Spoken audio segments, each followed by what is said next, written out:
Yes, അപ്പോൾ എന്താണ് നുണക്കുഴി? ഇന്ന് ഇൻഡിപെൻഡൻസ് ഡേ ആണ്. ഓഗസ്റ്റ് 15 ഇന്ന് റിലീസ് ചെയ്തിരിക്കുന്ന പടമാണ് നുണക്കുഴി. നമ്മുടെ ജിത്തു ജോസഫ് സാറിൻ്റെ പടമാണ്. ബേസിൽ ജോസഫും ഗ്രേസ് ആൻ്റണിയൊക്കെ തകർത്ത് അഭിനയിച്ച ഒരു പടമാണ് നുണക്കുഴി. അപ്പോൾ ഇന്നത് റിലീസ് ചെയ്തിരിക്കുകയാണ്. സിനിമയിലോട്ട് വരുവാണെന്നുണ്ടെങ്കിൽ ഒരു ബ്രീഫായിട്ട് പറയാം, കോമഡി പടമാണ് കേട്ടോ. നമ്മൾ കോമഡി പ്രതീക്ഷിച്ച് മാത്രം പോവേണ്ട ഒരു പടമാണ് നമ്മുടെ നുണക്കുഴി എന്ന് പറയുന്നത്.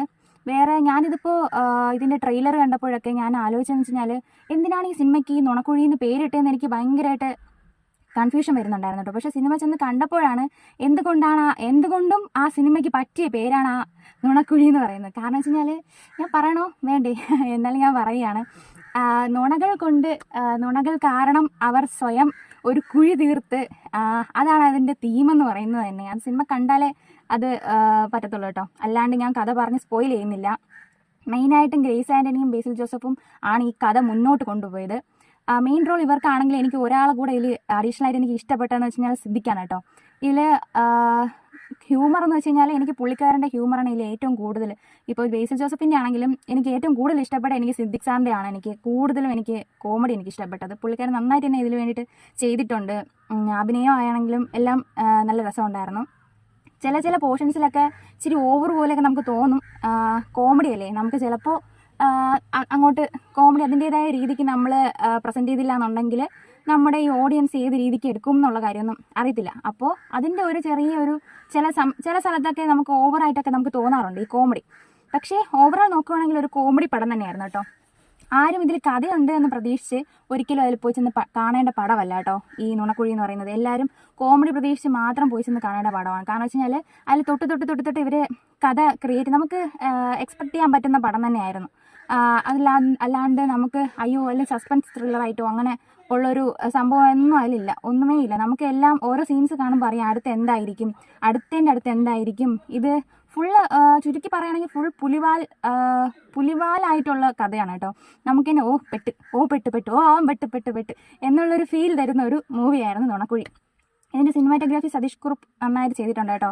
കാരണം ഓരോ കോമഡി പടമൊക്കെ ചെയ്യുമ്പോഴത്തേക്കും നമുക്ക് അതിൻ്റേതായ എഫക്റ്റ് കിട്ടണമെങ്കിൽ ക്യാമറ നന്നായിരിക്കണം. അതുപോലെ തന്നെ ഇതിൽ ബാക്കി കോ ആക്ടേഴ്സ് എന്ന് പറയുന്നത് നിഖില വിമൽകുമാറാണ്. ബേസിൽ ജോസഫിൻ്റെ വൈഫായിട്ടാണ് പുള്ളിക്കാരെ ചിത്രീകരിച്ചിട്ടുണ്ടെങ്കിലും പുള്ളിക്കാരത്തേക്ക് വലിയ റോളായിട്ട് എനിക്ക് തോന്നിയില്ല, വലിയ സീനുള്ളതായിട്ട് എനിക്ക് തോന്നിയില്ല. പിന്നെ പറയുന്നത് ഗ്രേസ് ആൻ്റണി വന്നിട്ട് പുള്ളിക്കാരത്തിൻ്റെ ഹസ്ബൻഡായിട്ട് അജു വർഗീസ് വന്നിട്ടുണ്ട്.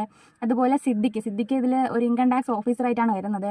പിന്നെ സ്വാസികയുടെ ഹസ്ബൻഡായിട്ട് മനോജ് കെ ജയൻ വരുന്നുണ്ട്. പിന്നെ ബിനു പപ്പൻ വരുന്നുണ്ട്, സൈജു കുറുപ്പുണ്ട്, അൽത്താഫ് ഉണ്ട്, ബൈജു സന്തോഷുണ്ട്, ശ്യാം മോഹനുണ്ട്, നമ്മുടെ പ്രേമലുമില്ല ശ്യാം മോഹനുണ്ട്. ഇതിൽ ബൈജു സന്തോഷ് എന്ന് പറഞ്ഞാൽ പോലീസായിട്ടാണ് കേട്ടോ വരുന്നത്. നമ്മൾ ആ സ്ഥലത്ത് തിരുവനന്തപുരം ഭാഷയിൽ നമുക്ക് എക്സ്പെക്ട് ചെയ്യാൻ പറ്റുന്ന ഒരു ക്യാരക്ടർ തന്നെയാണ് ബൈജു സന്തോഷ് വരുന്നത്, പോലീസ് ക്യാരക്ടറായിട്ട്. പിന്നെ ഇത്രയൊക്കെയാണ് ഈ പടത്തിൽ ഉള്ള ആക്ടേഴ്സ് എന്ന് പറയുന്നത്. ഇത്രയും പേരാണ് ഇതിൽ കൂടുതലുണ്ടെങ്കിലേ ഉള്ളൂ. കാരണം ഒരു നിര തന്നെയുണ്ട് ഇതിൽ. ബാക്കി പിന്നെയുണ്ട്, ഒത്തിരി പേരുണ്ട്. ഞാൻ പിന്നെ എടുത്ത് പറയുന്നില്ല, വീഡിയോ ലാഗാവും. അപ്പോൾ എല്ലാവർക്കും ഇത് റെക്കമെൻഡഡ് ആണോ എന്ന് ചോദിച്ചു കഴിഞ്ഞാൽ പോയി ചെന്ന് കാണാം. നമുക്ക് അല്ലാണ്ട് നമുക്ക് റിലാക്സ് ചെയ്യാൻ പറ്റുന്ന, നമുക്ക് ഇച്ചിരിയെങ്കിലും ഒരു നർമ്മ മുഹൂർത്തങ്ങൾ തരുന്ന ഒരു പടമാണ് നമ്മുടെ ഈ നുണക്കുഴി. പ്രത്യേകിച്ചും സിദ്ദിഖിൻ്റെ ഓരോ പോർഷൻസ് വരുമ്പോഴത്തേക്കും നമ്മൾ അറിയാണ്ട് ഓരോന്നും നമ്മളിങ്ങനെ ചിരിച്ചു പോകും. അങ്ങനത്തെ ഒരു സിനിമയാണ്. പിന്നെ ബേസിൽ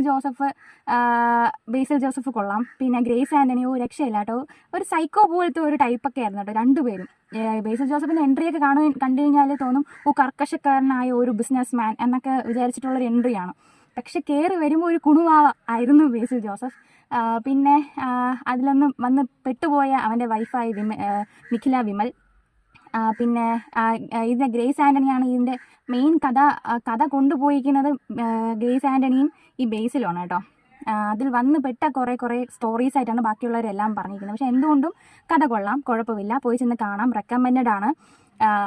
പോയി ചെന്ന് കണ്ട് ആസ്വദിക്കുക കേട്ടോ. ഭയങ്കര കഥയുള്ളതായിട്ട് നമ്മൾ ചെന്ന് കാണാൻ നിൽക്കരുത്. അത് നമുക്ക് അൺഎക്സ്പെക്റ്റഡ് ആയിട്ട് നമുക്ക് അക്സെപ്റ്റ് ചെയ്യാൻ പറ്റുന്ന ഒരു കഥകളൊന്നുമല്ല. പക്ഷേ കാണാം, നമുക്ക് ഫാമിലി ആയിട്ട് ചെന്ന് റിലാക്സ് ചെയ്ത് കണ്ട് കുറച്ച് ചിരിക്കാനൊക്കെ കുറച്ചൊന്നല്ല കേട്ടോ, കുറച്ചധികം നമുക്ക് ചിരിക്കാനൊക്കെ നമുക്ക് പോയി ചെന്ന് കാണാൻ പറ്റിയ പടമാണ്. അപ്പോൾ ഇന്നത്തെ വീഡിയോ ഇത്രയേ ഉള്ളൂ. നെക്സ്റ്റ് പടത്തിൻ്റെ റിവ്യൂ ആയിട്ട് വരാം. Okay, by.